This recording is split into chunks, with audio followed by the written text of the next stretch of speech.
You're 29 years old, just 2 months shy of 30.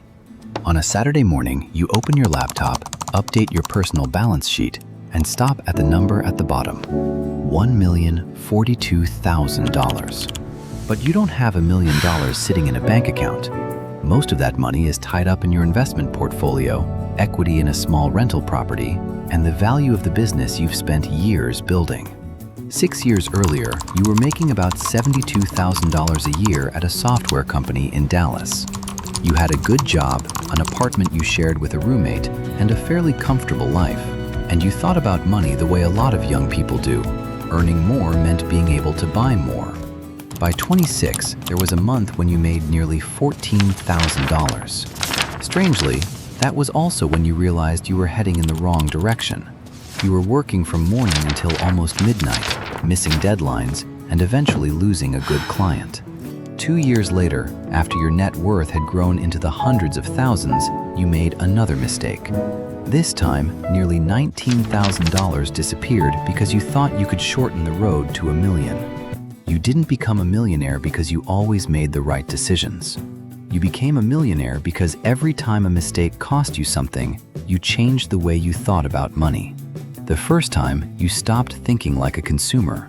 The second, you realized that simply working more could never scale forever. And the third, you learned that getting rich fast and building lasting wealth are two very different things. It all started with a $4,800 bonus. You were 23.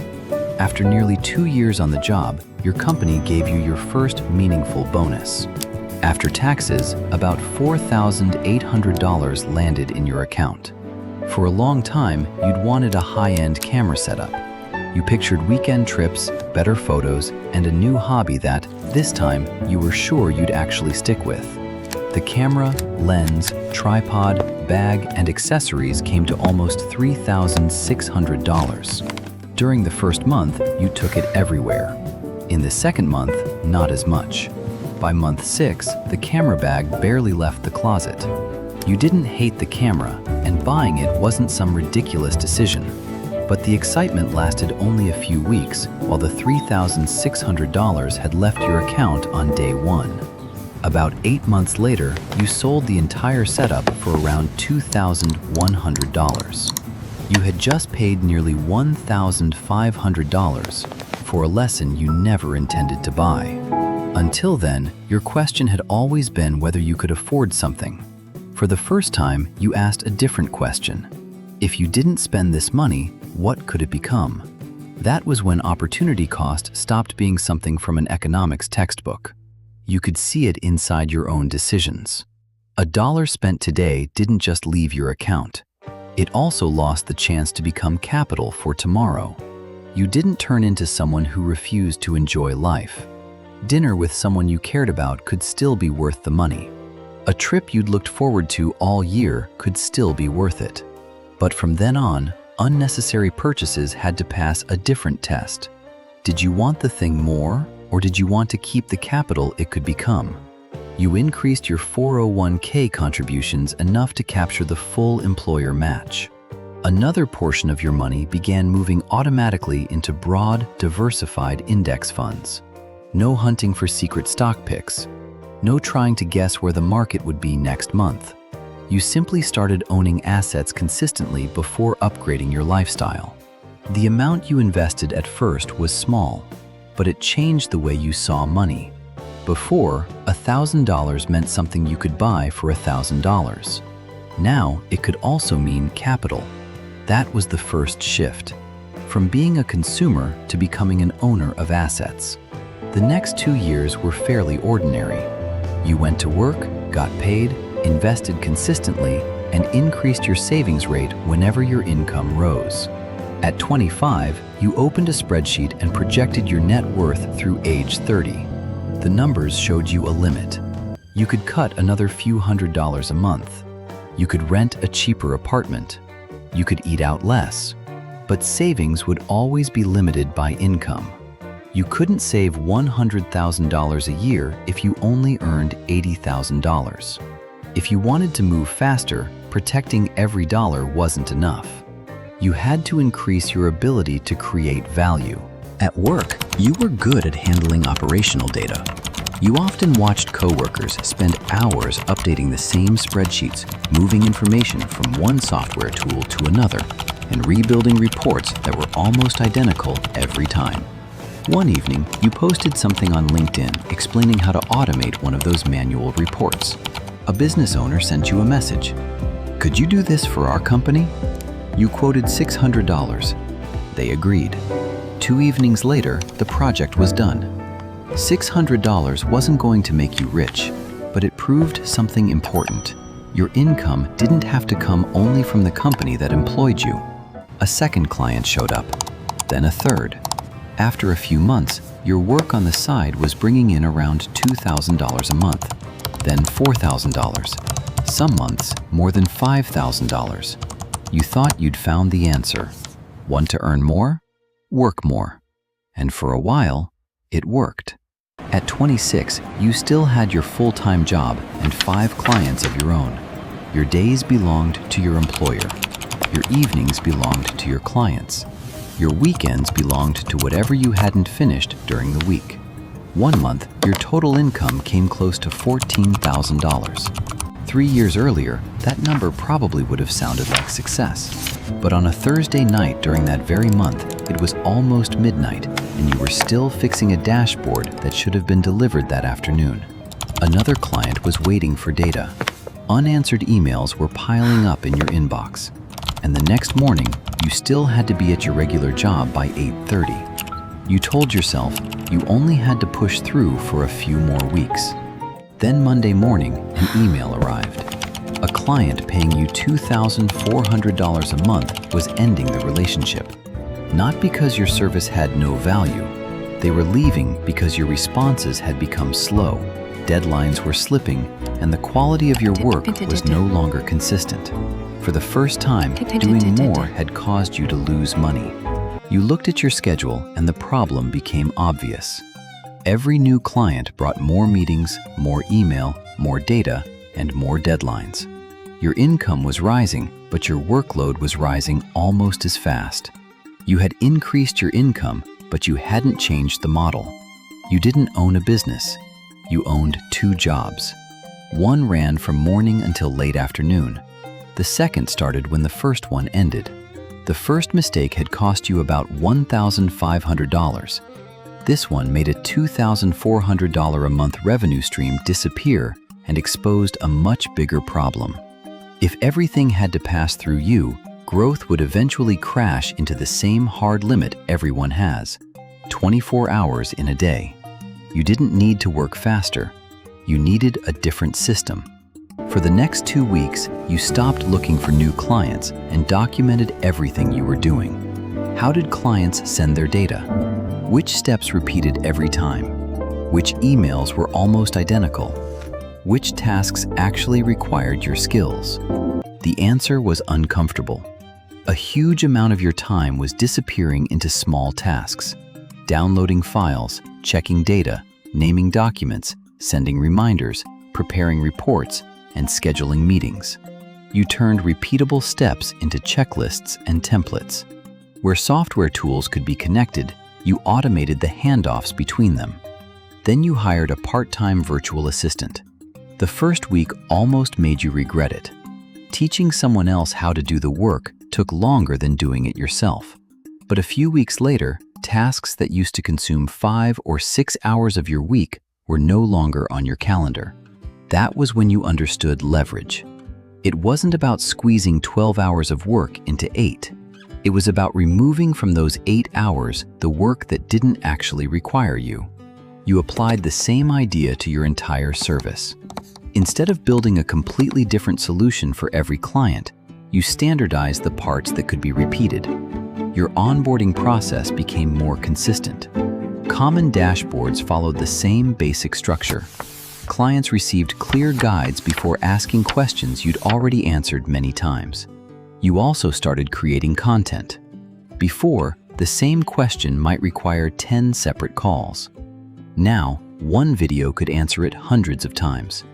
An hour of work could finally create value more than once. Technology scaled processes. Content scaled knowledge. People expanded execution capacity. By 27, the business was still growing, but the hours you personally spent on repetitive work were no longer growing at the same rate. You didn't quit your job after one good month. You built cash reserves, reduced your dependence on a few large clients, and waited until the business was stable enough to stand on its own. Only then did you leave your full-time job. For the first time, your income was no longer completely locked to the number of hours you could personally sell. But as your income grew faster, another risk grew with it: confidence. At 28, the business was doing well. Your net worth had climbed into the hundreds of thousands. You had been right to start investing early, right to build something on the side, right to hire people and create systems. After enough good decisions in a row, it's easy to reach a dangerous conclusion. Maybe your judgment is just as good in areas you don't actually understand that well. A growth stock was suddenly everywhere on social media. The company operated in a hot industry. The share price had already climbed sharply. Screenshots of other people's gains seemed to be everywhere. You bought a little. The stock kept rising. You bought more. Eventually, about $45,000 was sitting in a single company. You knew this wasn't how you normally invested, but you told yourself this time was different. If the stock doubled, $1 million would be much closer. It wasn't just that you wanted to be rich. You wanted time to move faster. Then, the company reported results that disappointed the market. The stock dropped. You held on because you believed it would recover. It dropped again. $45,000 became $38,000. Then $31,000. Eventually, you sold with about $26,000 left. Nearly $19,000 was gone. The loss didn't destroy you, but this time you could feel the cost. It was a meaningful chunk of business profit. Money that could have paid your team. Capital that could have stayed invested for years. And there was nobody else to blame. You knew you had concentrated too much money in one asset. You knew you were buying after a major run-up. The real reason wasn't that you'd done better research than everyone else. You were afraid of missing out. This was the third wake-up call and the largest direct financial loss you'd ever taken. Having more money didn't make you immune to bad decisions. Sometimes it just made your bad decisions more expensive.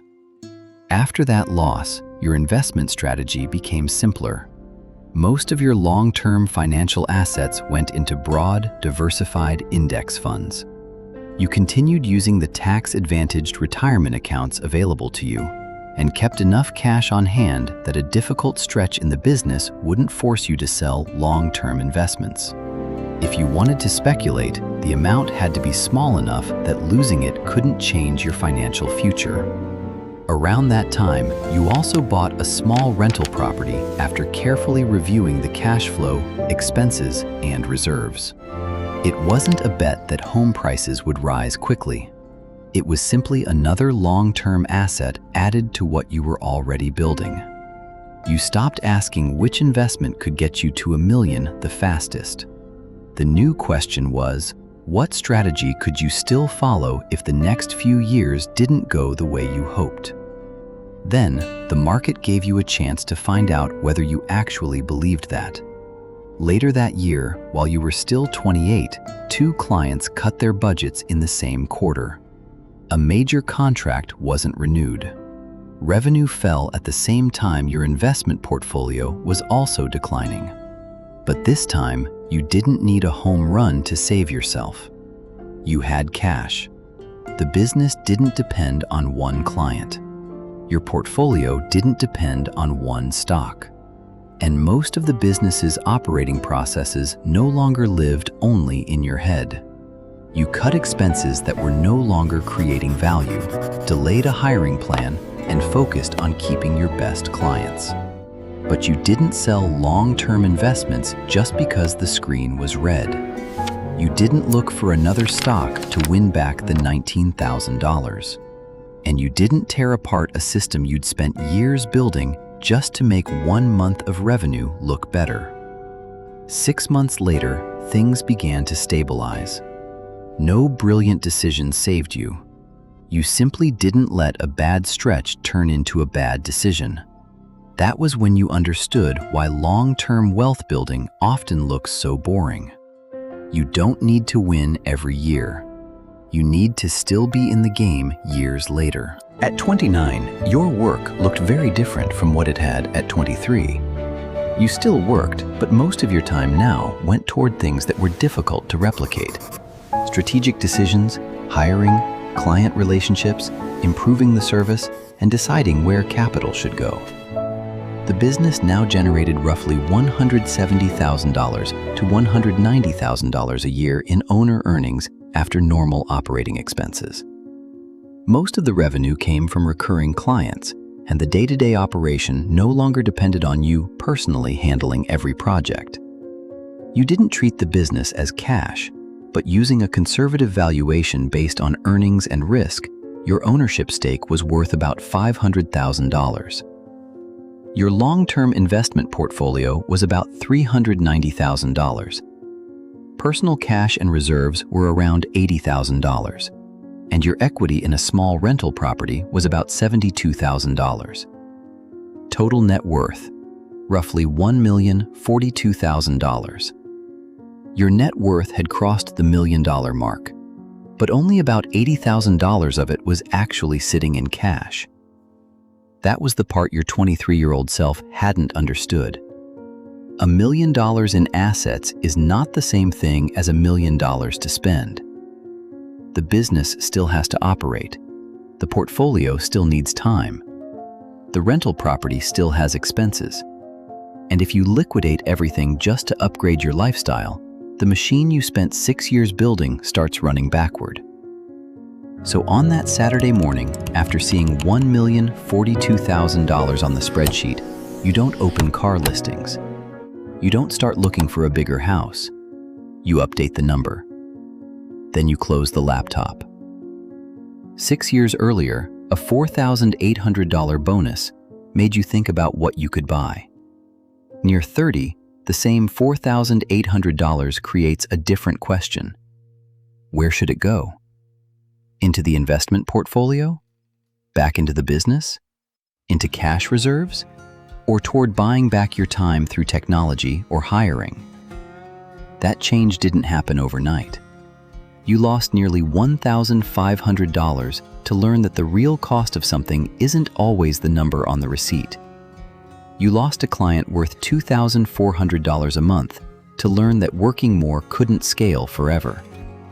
You lost nearly $19,000 to learn that trying to get rich faster can be one of the fastest ways to slow down wealth building. Each mistake put more of your financial life at risk. But each time, an old way of thinking disappeared with it. You stopped asking whether you could afford something and started asking what that money could become. You stopped asking how many more hours you could work and started asking what could keep working without you rebuilding it from scratch every time. And you stopped asking which investment could get you there the fastest and started asking which strategy was durable enough to keep you in the game 10 years from now. $1 million didn't come from one brilliant decision. It came from thousands of fairly ordinary decisions, then was protected by avoiding a few extraordinarily expensive ones. Maybe you don't reach $1 million before 30. Maybe it's 35. Maybe it's 40. The age isn't the most important part. The important part is the day you stop seeing money only as purchasing power and start seeing it as capital. The day you stop treating your time as something you can sell forever and start building things that can work alongside you. And the day you stop needing wealth to arrive quickly. At 23, you wanted to earn more money so you could own more things. Near 30, you want to own more assets so you don't have to keep trading your life 1 hour at a time for money. That's the change that got you to $1 million.